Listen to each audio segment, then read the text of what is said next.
suppose et j'espère qu'à l'avenir, l'agriculture à Carhaix sera biologique, tout au moins raisonnée, et qu'elle servira aux habitants. Et surtout que les terres agricoles resteront agricoles et qu'on arrêtera le mitage et puis l'urbanisation sur des zones agricoles. Enfin, en tout cas, c'est mon souhait, mais je ne suis pas du tout dans la partie.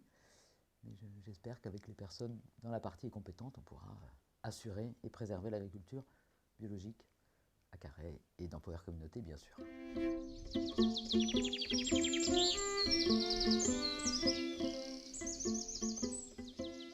L'orientation qui pourrait être intéressante, c'est le rachat collectif. La forme administrative ou juridique, j'y connais rien. Mais je pense que ça serait plutôt vers ça que moi je m'orienterais. Je ne sais pas ce que vous en pensez, mais ça serait plus intéressant.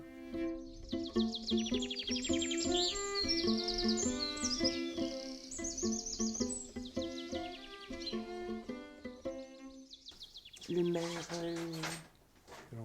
de Langouette qui a pris position. Parce qu'il y a plusieurs maires qui ont pris ces positions-là, ça n'est pas très facile. On peut avoir une idée, un positionnement par rapport à ça, mais au niveau de l'État, ça ne suit pas, quoi. Mais il est évident que si on peut élargir, pour moi, ça me semble évident, élargir les zones de protection de la population par rapport aux pesticides, oui, bien sûr.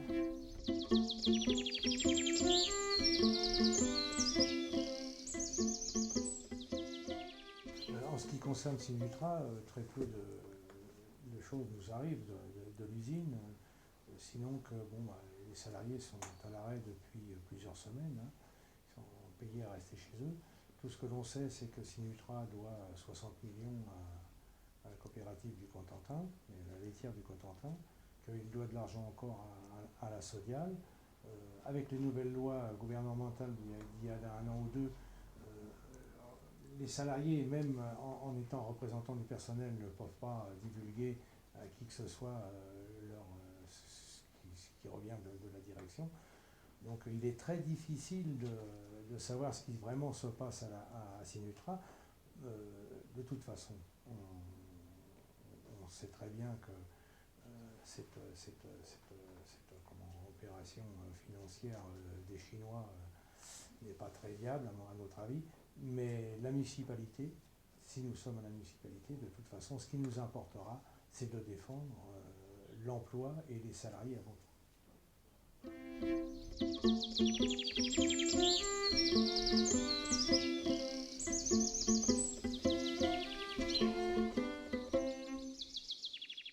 Ce qui est sûr, c'est que ce qui est proposé par le gouvernement de rester à 5 mètres des habitations ne nous va pas. Je dirais même c'est délirant comme proposition de loi, sachant qu'à 5 mètres ou 10 mètres ou à 100 mètres, si les vents soufflent vers chez vous, vous aurez des pesticides. Moi, je suis à côté de chez Ibinec également, qui est en bordure de champs où un agriculteur vient régulièrement tous les ans épandre ses pesticides.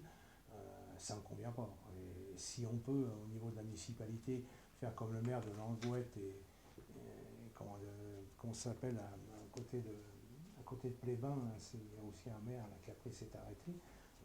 Pourquoi pas? Pourquoi pas? Mais en même temps, il faut accompagner les agriculteurs. Il ne suffit pas d'interdire, il faut aussi proposer des autres solutions.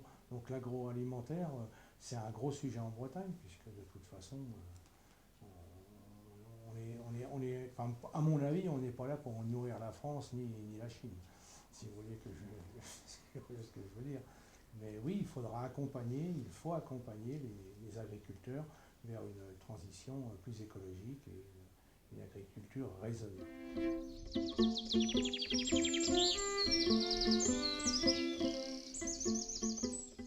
Mais je pense qu'elle est bonne. Je pense qu'après, il y a par rapport au traitement comment ça s'appelle, l'épuration, je pense qu'il y a des choses à faire plus écologiques que ce qui se fait actuellement. Voilà, sur la qualité de l'eau, elle est tout à fait buvable et elle est plutôt bonne. Après, je pense qu'il y a dans le traitement de l'eau, mais je pense qu'il faudra vraiment approfondir quand on sera aux affaires, il y a des traitements écologiques qui, bon, je pense, pourraient être mieux pour tout le monde. y compris de la nature.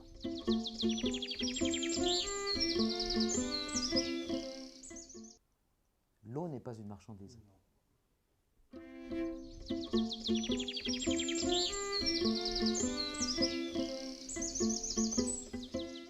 Malheureusement, nous avons mené campagne au niveau de l'ancienne liste de gauche et des conseils municipaux de gauche concernant le renouvellement à Veolia du contrat.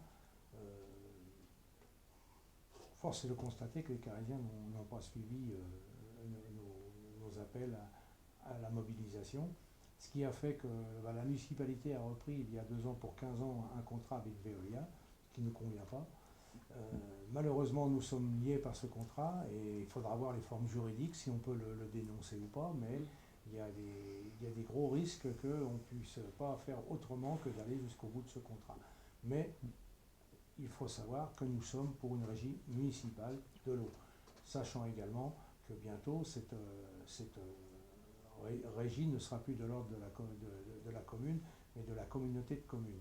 Donc, ce qui amène à un dialogue avec les autres municipalités pour arriver à une régie intercommunale.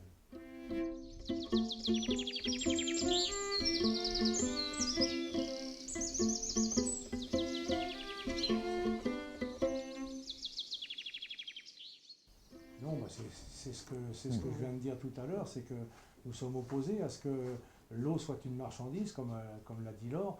Pour nous, l'eau n'est pas une marchandise, elle est rare sur la Terre de plus en plus. Elle coûte cher à avoir. Et quand elle vient du sol et qu'on la doit à tout le monde, puisque l'être humain a besoin d'eau pour vivre, c'est entre guillemets, une denrée principale. Donc non, nous ne sommes pas pour la privatisation de l'eau. Enfin, en général, on préférerait, comme ça se fait dans certaines communes, comme à Carabérien, où le coût du mètre cube est bien plus modeste qu'à Carré.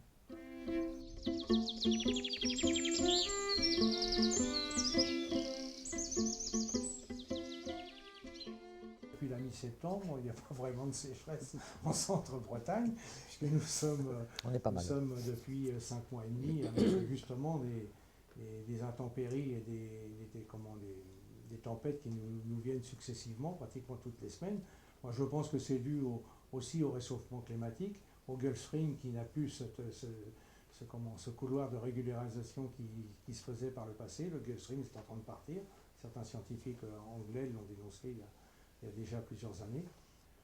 Alors, agir sur le climat, oui, mais c'est aussi à chaque citoyen de répondre à cette question, et à chaque gouvernement, à chaque pays. Et on voit qu'il y a eu des réunions, la COP21, la COP24 et ainsi de suite, mais concrètement, il n'est pas mis en œuvre assez de moyens pour arriver à réguler la température qui ne cesse d'augmenter. Quand on voit qu'il y a 15 jours, il faisait 20 degrés en Antarctique, c'est une catastrophe mondiale. Il va bien falloir qu'un jour, les grands de ce pays, de ce monde, réagissent fermement. Il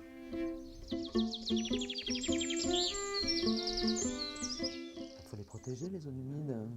C'est des réserves.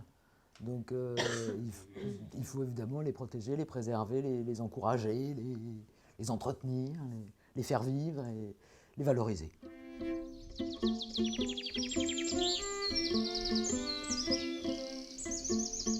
J'ai plutôt l'impression qu'il faut absolument éviter de produire des déchets. Il y en aura toujours, mais les réutiliser éventuellement comme à tirer cube par exemple, pourquoi pas? Ça, il faut l'encourager. Mais réduire la production de déchets d'abord.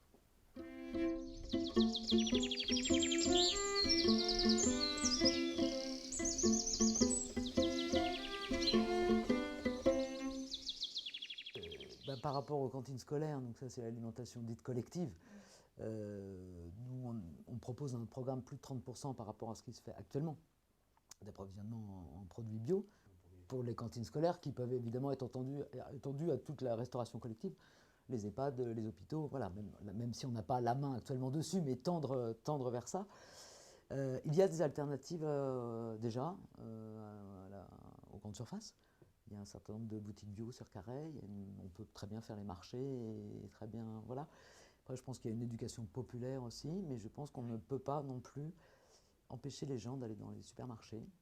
Et ça fait aussi partie de la liberté, mais il faut que les gens soient informés et puissent avoir une alternative aussi qui soit économiquement intéressante pour des personnes qui n'ont pas forcément les moyens de se payer des produits chers. Mais actuellement, je trouve que les produits bio sont pas chers et peuvent être accessibles à tous. Il faut peut-être accompagner un peu les gens.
Alors nous travaillons depuis plusieurs années évidemment aussi à la transformation de l'agriculture bretonne, qu'elle soit à l'échelle de la région ou à celle du territoire carésien. On sait que c'est aujourd'hui une profonde mutation dans laquelle s'est engagé le monde agricole, à la fois par obligation, parce que ce qui était vrai hier au début de l'agriculture dite productiviste dans les années 50 et 60 est en train d'être changé totalement. Les consommateurs aujourd'hui veulent autre chose, et je crois que les agriculteurs aussi eux-mêmes ont besoin de réformer, de transformer leur propre métier en travaillant évidemment sur le côté sanitaire, l'hygiène, sur le savoir-faire et puis aussi évidemment sur la valeur ajoutée. Beaucoup d'agriculteurs aujourd'hui ne vivent pas de leur travail parce que le système leur a imposé ses propres difficultés. Et nous avons aussi bien sûr un travail de fond mené en termes d'agriculture biologique, d'abord par l'exemple que peut donner la collectivité, puisque nous sommes déjà à plus de 25% ici dans les cantines et par le CAT Con-Armor, qui est notre fournisseur de repas, à amener à ce que des produits biologiques soient servis sur les tables des enfants et des scolaires. Nous ne travaillons plus depuis très longtemps non plus avec ce qu'on appelle les produits phytosanitaires, puisque l'agriculture elle-même doit s'en débarrasser. Elle est en train de le faire d'une certaine façon, sans doute avec un peu trop de temps, mais parce que souvent les agriculteurs eux-mêmes en ont été victimes. Mais il faut parfois aussi un peu de temps pour changer un modèle. Et ici à Carhaix, ça fait plus de 10 ans qu'on n'utilise plus dans nos propres pratiques aucun produit phytosanitaire. Donc il y aura une grande évolution de l'agriculture dans les années à venir. Et puis surtout, il y aura aussi la volonté de travailler de plus en plus, évidemment, avec des circuits de bouillot, avec les circuits courts, et avec une autre agriculture qui reste aujourd'hui à se réinventer.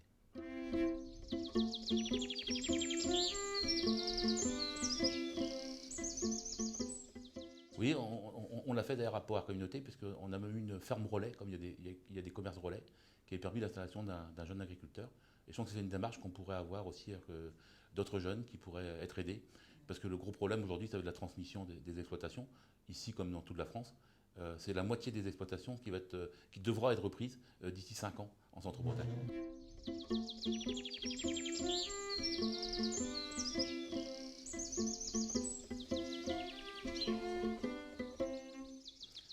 On le voit, je disais tout à l'heure, le monde agricole lui-même s'est interrogé sur ses propres pratiques.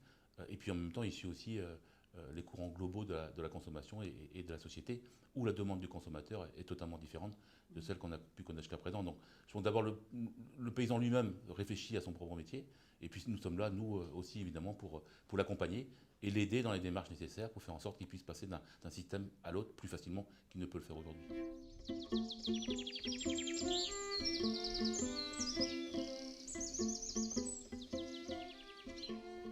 Alors ce qu'il faut savoir en Centre-Bretagne, la particularité c'est qu'on ne consomme localement que 5% de ce qui est produit. Donc dans la démarche globale qu'on vient de signaler il y a quelques instants, on a quand même 95% de nos produits ici qui sont réalisés, qui partent à l'export, soit ailleurs dans l'Hexagone ou sur le marché mondial. Si demain il devait y avoir modification de ce système, il doit aussi s'accompagner, non seulement parce qu'il y a une transition évidemment dite écologique, mais aussi d'une transition sociale. On ne peut pas du jour au lendemain changer les choses tout en disant à ceux qui vivent dans l'agroalimentaire et en particulier dans nos usines, leur dire vous serez tous au chômage parce qu'il n'y a pas de solution aujourd'hui, tout en faisant en sorte qu'il y ait une sorte de plus de mauvaise conscience qui leur soit donnée parce qu'ils travailleraient dans ce type d'usine. Donc je crois qu'il faut faire très attention aussi. La transition écologique ne peut exister que si elle est accompagnée d'une transition sociale réelle qui permet à chacun aussi de trouver sa place dans la société de demain et surtout de trouver du travail. Parce que la première chose qui fait qu'on vit sur un territoire, c'est d'abord de pouvoir travailler sur la région dans laquelle on a envie de vivre.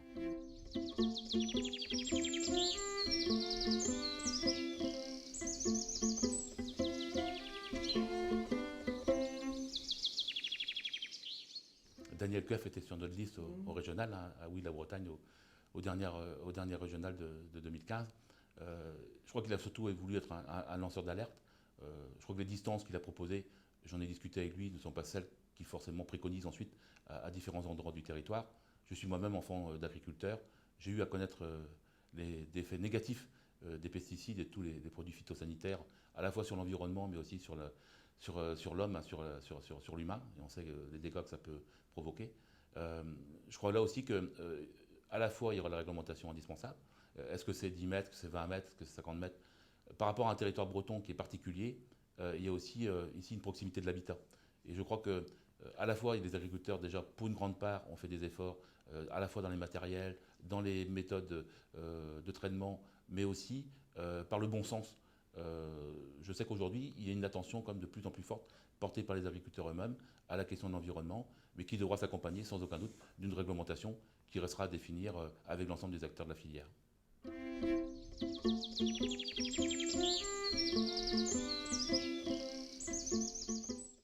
Il y a ici une quantité d'eau particulièrement importante, puisque la particularité sur Carrel et le centre-Bretagne, c'est que nous avons ici une capacité de pluie très importante, et les dernières semaines et les derniers mois le démontrent fortement.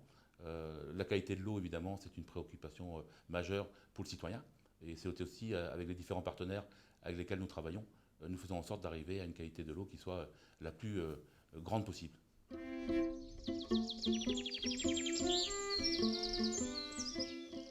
Non, parce que c'est l'universalité d'un produit, de ce qui a fait la vie sur la Terre, et ne doit pas être traité de la même façon qu'un bien marchand. Je pense qu'il y a une réalité là qui est celle de la préservation d'une ressource qui est commune, qui est universelle.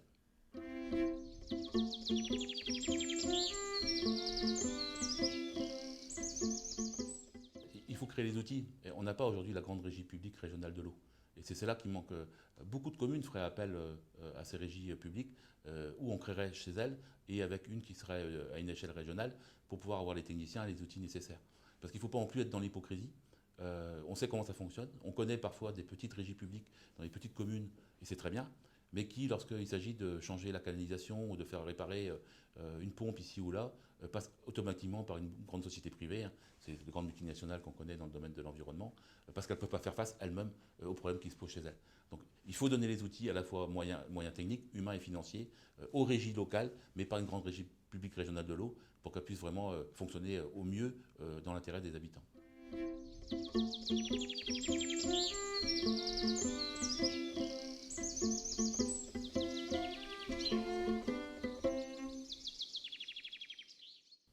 C'est un peu entre ce qu'on souhaite au mieux pour la société humaine et les pratiques qu'on peut avoir les uns et les autres. C'est un peu le dilemme qu'a une ville comme Carhaix. Aujourd'hui, nous avons travaillé, nous travaillons toujours avec un concessionnaire qui s'appelle Veolia, alors même que peut-être, et c'est en tout cas le débat politique qui nous avait animés avec différentes forces au sein du conseil municipal il y a quelques mois, lorsqu'il s'agit de renouveler ou pas cette concession, c'est de savoir est-ce qu'il y a des alternatives. Les alternatives, il faut qu'elles existent, elle n'est pas en place aujourd'hui, par une régie publique. Et avec la capacité de résultat qui sera la même pour une régie publique que du résultat que peut obtenir une société privée qui s'est spécialisée dans ce registre du traitement de l'eau. Moi, je suis favorable à la création d'une grande régie publique régionale de l'eau, où toutes les collectivités pourraient faire appel à cette régie pour leurs besoins locaux, avec aussi, bien sûr, la technique nécessaire et surtout les moyens humains, en particulier en mutualisant ce qui peut être dans le domaine de l'ingénierie, d'avoir des ingénieurs à disposition pour apporter ici le concours, l'aide, la technicité nécessaire à la question du traitement de l'eau.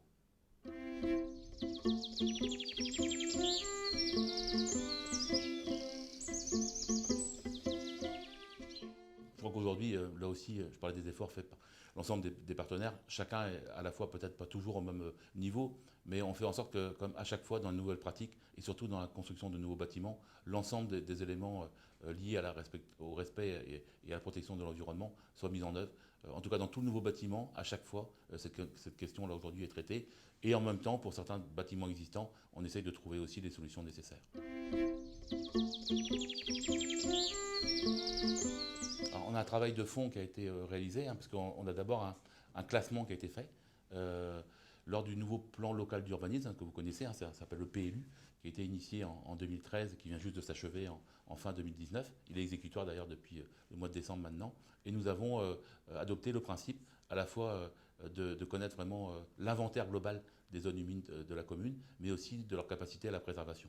D'ailleurs, on a quelqu'un, dans la future équipe, je ne sais pas si on sera élu, mais Yves Genzer, que vous connaissez, qui est quelqu'un de très, très attaché à la question de l'eau, parce qu'il est aussi le président de la Gaule carésienne. Il tient à ce que la qualité des cours d'eau soit très respectée.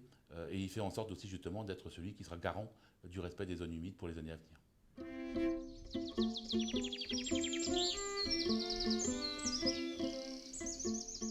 Là aussi, on hérite toujours du passé. Vous savez qu'ici, on a un centre de valorisation énergétique, qu'on appelait communément autrefois l'usine d'incinération de Kervoisou, et qui elle-même, donc, par le traitement des déchets, c'est un traitement d'incinération, amène à ce qu'aujourd'hui, il y a un réseau de chaleur qui a été mis en place pour permettre la création de l'énergie renouvelable pour un certain type d'industrie. Maintenant, ce n'est pas la panacée. On sait qu'il y a d'autres méthodes et beaucoup plus respectueuses de l'environnement au global. Ce qu'on sait faire, en tout cas, dans le cadre de cette transition, c'est qu'aujourd'hui, on a toujours une norme européenne d'avance sur cette usine. Alors moi, je ne donne pas ma main à couper, ni je ne la mets pas au feu, parce que je suis toujours très soucieux de cas qu'on ait pu voir dans d'autres communes, dans d'autres territoires, où des élus se montraient très péremptoires sur la capacité à traiter ces questions environnementales, en disant « chez nous, il n'y a pas de problème ». Et 10 ans ou 20 ans après, on découvrait qu'il y en avait quand même. Donc à chaque fois qu'on est alerté sur ces questions-là, quand on nous demande des vérifications sanitaires, je fais en sorte de les commander auprès des services spécialisés de l'État pour bien vérifier que ce qui nous est dit techniquement puisse se vérifier après au niveau de la santé humaine.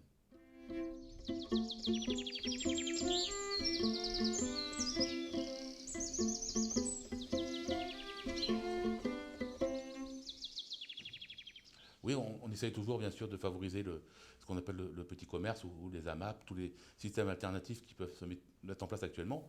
Et d'ailleurs, on voit qu'en ce domaine, il y a vraiment une originalité, parce que je crois que les gens ont beaucoup d'imagination et trouvent aussi des façons de non seulement d'être ceux qui sont les consommateurs, parce qu'il faut bien se nourrir, mais aussi de créer le lien social avec le mode de consommation qu'on choisit. Et moi, je trouve que ça amène souvent justement la capacité des projets et aussi leur réussite, parce que c'est aussi ce lien social qui fait que demain, les modes de consommation évolueront encore et respecteront de plus en plus ce droit à la nature et ce respect indispensable à l'environnement.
L'agriculture sur Carhaix, plutôt dans le centre-Bretagne, donc déjà ça va être de respecter chaque modèle agricole ou type d'agriculture.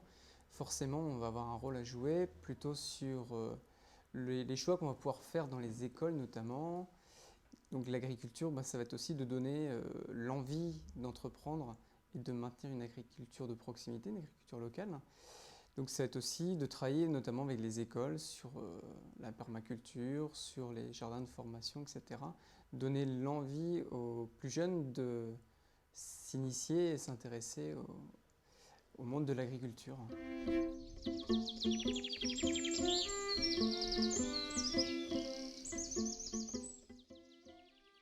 Alors aujourd'hui, on connaît un petit peu ce qui peut exister avec la SBAFER notamment. C'est pas forcément toujours source d'équité. Donc il y a forcément peut-être des choses à faire pour que ça soit plus accessible, plus transparent en tout cas, pour donner l'accès aux plus jeunes dans la volonté d'entreprendre dans le milieu agricole.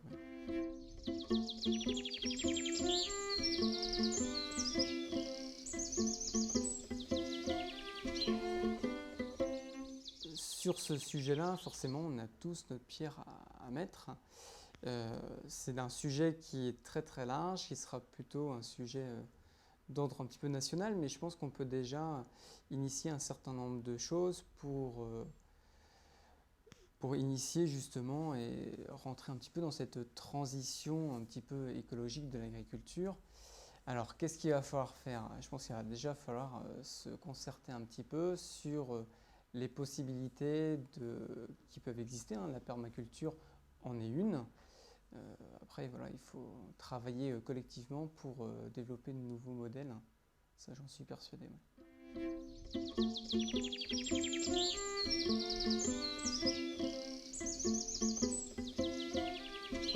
L'agriculture et l'agroalimentaire, c'est un petit peu la force de notre centre-Bretagne.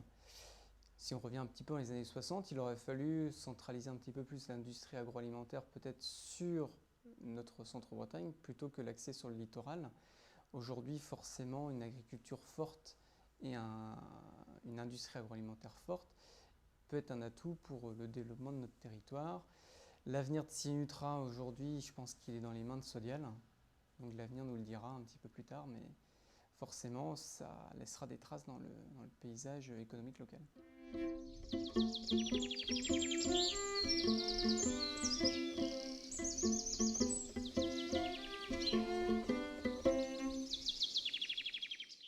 Alors, c'est un sujet qui a beaucoup fait débat.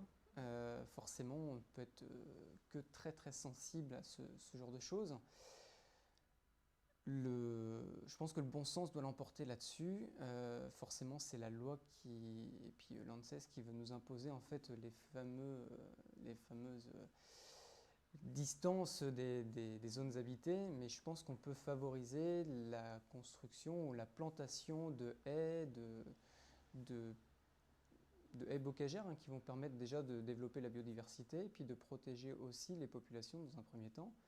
Il faut aussi un discours très très actif avec les agriculteurs, les riverains, pour construire quelque chose qui soit respectueux de l'environnement, respectueux de chacun, et dans les années à venir, d'inciter les agriculteurs à une transition vers des modèles qui soient moins invasifs, les pesticides notamment.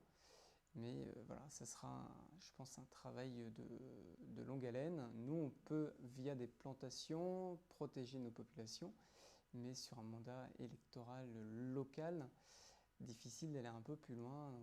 C'est la loi après qui va régir tout cela.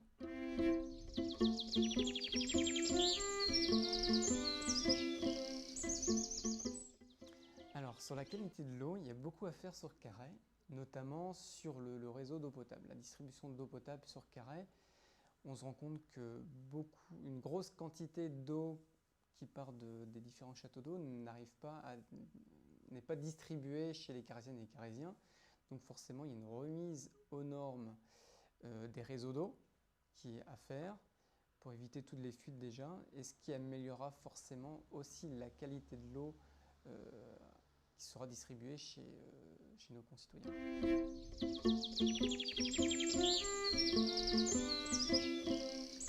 C'est pas une marchandise comme les autres, c'est un droit, ça peut être accessible à tous, avec forcément il y a des coûts de distribution, etc. Mais je pense que sur Carhaix, on aurait moyen d'agir. Je serais plutôt favorable à la mise en place d'une régie municipale notamment. C'est des choses qu'il faut étudier. Aujourd'hui, par simple comparaison, entre Châteauneuf et Carhaix, deux communes quasiment similaires, sous contrat Veolia, on se rend compte qu'il y a un écart de 38% du prix de l'eau payé à Carhaix, donc 38% plus cher à Carhaix qu'à Châteauneuf.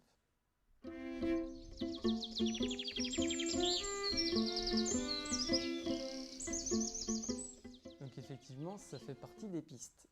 Aujourd'hui, on est sous contrat Veolia. Donc notre volonté est d'étudier en tout cas de manière assez sérieuse la possibilité de revenir sur une régie municipale. Personnellement, j'y suis assez favorable.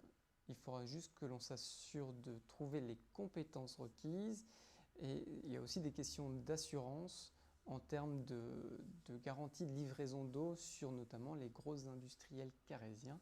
Donc il y aura forcément une partie probablement une partie régie municipale, il y aura une partie peut-être de sous-traitance sur les travaux, etc. Mais la régie municipale a un atout important à jouer, parce qu'effectivement, comme on le disait tout à l'heure, l'eau n'est pas une marchandise comme les autres.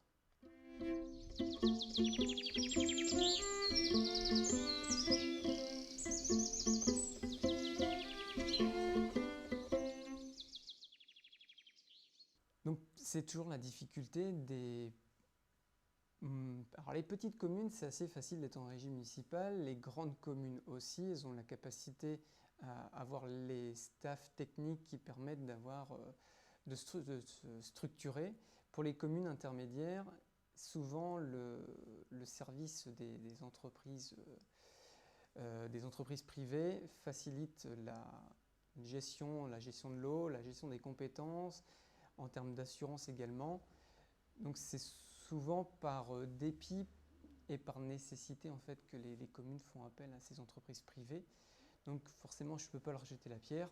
C'est aussi un sujet de compétence et de gestion de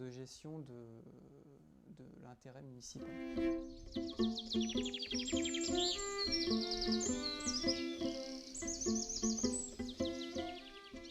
Alors, c'est vrai que quand on voit le temps qu'il y a aujourd'hui, on peut se poser des questions, mais effectivement, on connaît un petit peu les impacts du réchauffement climatique notamment, les difficultés qu'on peut avoir et ce qu'on a pu connaître aussi par le passé. Donc je pense qu'il y aura une réflexion assez globale à obtenir pour... alors il y a les talus, les choses comme ça qui peuvent améliorer la rétention d'eau et faciliter la pénétration dans les nappes phréatiques. Donc je pense qu'il faut qu'on soit un petit peu précurseur peut-être sur ce sujet-là. Il ne faut pas se fermer les portes et puis se faire accompagner de toutes les bonnes volontés aussi pour imaginer un petit peu les modèles à mettre en place demain. Alors les zones humides, on en a quelques-unes. Alors dans les années 60, certaines ont été bitumées. Donc certaines vont aussi retrouver leur vocation de zone humide. Hein. Je pense notamment à toute la zone Entremont, hein, qui était la zone du Leclerc, tout ce secteur-là. Dans les années 50, c'était des zones humides. Hein. Donc il va falloir qu'on soit un petit peu plus vigilant peut-être à l'avenir, notamment aussi autour de la station de l'usine d'incinération. On sait que ce sont des zones humides. Forcément, il y a toute une biodiversité qui se crée dedans. C'est un petit peu l'avenir aussi de notre biodiversité qui passe par là. Donc, charge à nous de la préserver, de garantir un petit peu cet écosystème.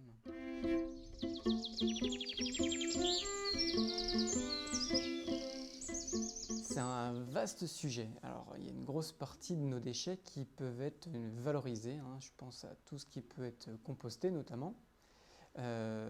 Tout ce qui peut être recyclé, hein, le carton, le papier notamment.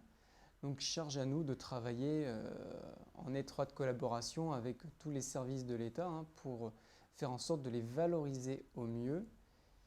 Je ne pense pas que ça soit une marchandise, hein, parce qu'on voit ce qui se passe avec le plastique qui finit au fin fond des océans et de l'autre côté de la planète. Il faut qu'on soit en mesure de diminuer très sérieusement nos déchets. Donc charge à nous aussi d'accompagner les Carésiennes et les Carésiens par de l'incitation à devenir pourquoi pas une ville zéro déchet. Donc on mettra en place un certain nombre de mesures pour inciter les gens à moins jeter ou mieux valoriser en tout cas leurs déchets.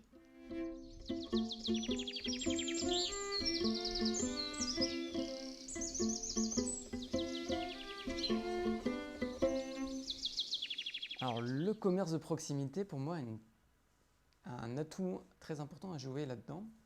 Les producteurs locaux, être un petit peu plus locavore, donc travailler un petit peu plus avec les réseaux locaux. Je pense qu'on a beaucoup à faire sur ce sujet-là. Donc ça serait intéressant qu'on puisse travailler différemment, plus local, Et la collectivité a un rôle très très important, notamment sur les cantines, à faire en sorte de privilégier les producteurs locaux. Pour tout ce qui est sur les services de la commune aussi, privilégier les commerçants locaux. Donc forcément, charge à nous de travailler dans ce sens-là en tout cas.